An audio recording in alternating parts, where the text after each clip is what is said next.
கார்த்திக் தீபம் சீரியல் இன்றைக்கான எபிசோடில் என்ன நடக்க போகுதுன்னு பார்க்கலாம் வாங்க. அதுக்கு முன்னாடி என்னுடைய சேனலை நீங்கள் சப்ஸ்கிரைப் பண்ணலைன்னா மறக்காமல் சப்ஸ்கிரைப் பண்ணிக்கோங்க. பக்கத்தில் இருக்கிற பெல் பட்டனையும் ப்ரெஸ் பண்ணிக்கோங்க.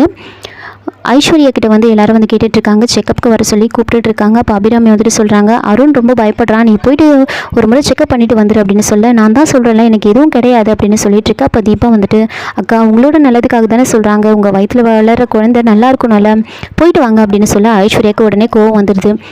நீ எதுக்காக சொல்கிற, வயிற்றில் வளர்றது என்னோட குழந்தை, அதை பார்த்துக்க எனக்கு தெரியும் அப்படின்னு ரொம்ப கோவப்பட. அப்போ அபிராமி வந்துட்டு, சரி அவளுக்கு தான் எதுவும் இல்லைன்னு சொல்கிறாள்ல, விட்டுடலாம் அப்படின்னு சொல்கிறாங்க. அப்போ தீபாவுக்கு அங்கே ஒரு சந்தேகம் வருது, என்ன ஏன் ஒரு செக்கப்புக்கு போகிறதுல என்ன ஆகிட்டு போகுது, எதுக்காக ஐஸ்வர்யாக்கா இப்படி பேசுகிறாங்க அப்படின்னு யோசிச்சுக்கிட்டே வந்து நேராக வந்து மீனாட்சி கிட்ட போயிட்டு இந்த விஷயத்தை வந்து சொல்கிறாங்க. அப்போ மீனாட்சி வந்துட்டு, இல்லை தீபா நீ தப்பாக வந்து சந்தேகப்படுற, அவள் அப்படிலாம் பொய் சொல்லியிருக்க மாட்டான், அவள் இவ்வளோ நல்லா குழந்தை இல்லாமல் இருந்திருக்கா, இப்போ உண்டாயிருக்கானா அதில் போய் பொய் சொல்லுவாளாம், அப்படிலாம் பொய் சொல்லியிருக்க மாட்டான் அப்படின்னு சொல்ல, அப்படி இருந்தால் செக்கப்புக்கு போக வேண்டியது தானேக்கா, ஏன்க்கா இப்படி பண்ணணும் அப்படின்னு பேசிகிட்டு இருக்காங்க. இன்னொரு பக்கம் கார்த்திக் வந்துட்டு அந்த ரம்யா விஸ்வநாதன் அவங்க கம்பெனிக்கு வந்து போயிட்டுருப்பாரு.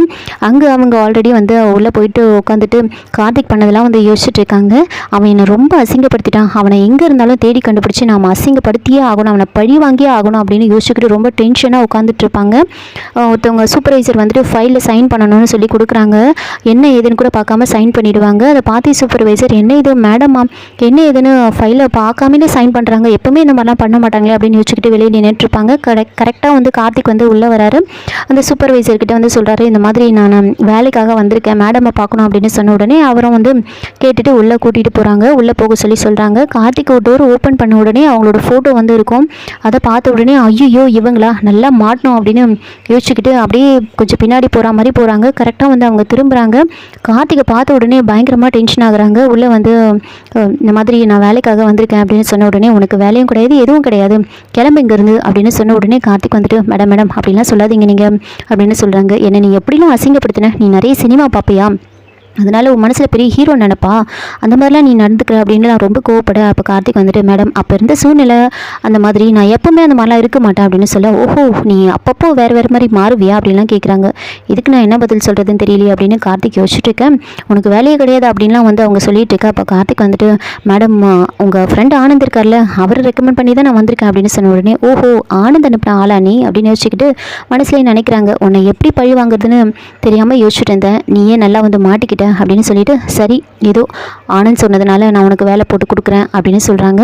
அப்போ தான் கார்த்திக் கொஞ்சம் சந்தோஷமாகுது. அப்போது அவங்க வந்து சொல்கிறாங்க, ஆனால் வந்துட்டு இந்த கம்பெனிக்குன்னு ஒரு ரூல்ஸ் அண்ட் ரெகுலேஷன்ஸ்லாம் இருக்குது, அதெல்லாம் நீ கரெக்டாக ஃபாலோ பண்ணணும், இந்த கம்பெனிக்குள்ளே வந்துட்டா உன் குடும்பம் பற்றி எதை பற்றியுமே யோசிக்கக்கூடாது, ஒரு லேபராக மட்டும்தான் நீங்கள் இருக்கணும் அப்படின்னு சொல்கிறாங்க. எல்லாத்தையும் ஒழுங்காக கேட்டு தெரிஞ்சு வச்சுக்கோங்க அப்படின்னு சொல்லி ரொம்ப எல்லா ரூல்ஸையும் வந்து சொல்லி அனுப்புகிறாங்க. அதுக்கப்புறமா கார்த்திக் வெளியில் வந்து சூப்பர்வைசர்கிட்ட வந்து பேசுகிறாங்க. அதுக்கப்புறமா நேராக வந்து ஒருத்தர்கிட்ட மாணிக்கம் அப்படின்றவங்க கிட்ட வந்து அசிஸ்டண்ட்டாக வந்து சேர்த்து விடுறாங்க. இவரை வந்து நீ பார்த்துக்கணும் அப்படின்னு சொல்லிட்டு போகிறாங்க. அவரும் வந்துட்டு கார்த்திக்கிட்ட வந்து பேசிகிட்டு இருப்பாங்க. எல்லா வேலையும் வந்து நான் தான் உனக்கு கற்றுத்தருவேன் அப்படின்னு சொல்லிட்டு இருக்காங்க. அங்கே வீட்டில் வந்துட்டு அபிராமி வந்து தீபாவை பாட சொல்லி கேட்குறாங்க. எனக்கு உன்னோட பாட்டை வந்து கேட்கணும் போல ரொம்ப ஆசையாக இருக்குது, அதனால் நீ வந்து பாடு அப்படின்னு கேட்குறாங்க. அப்போது தீபாவும் வந்து ஒரு பாட்டை வந்து பாடுறாங்க. எல்லோரும் ரொம்ப ரசித்து கேட்டுட்ருக்காங்க. இதெல்லாம் பார்த்து ஐஸ்வர்யாவும் ரியாவும் வந்து ரொம்ப டென்ஷனாக பார்த்துட்ருப்பாங்க. இவள் பாடுறதை என்னால் கேட்கவே முடியாது, பேசாமல் காதில் பஞ்சு வச்சுக்கலாமா பாருங்கள் அப்படின்லாம் பேசிகிட்டு இருக்காங்க.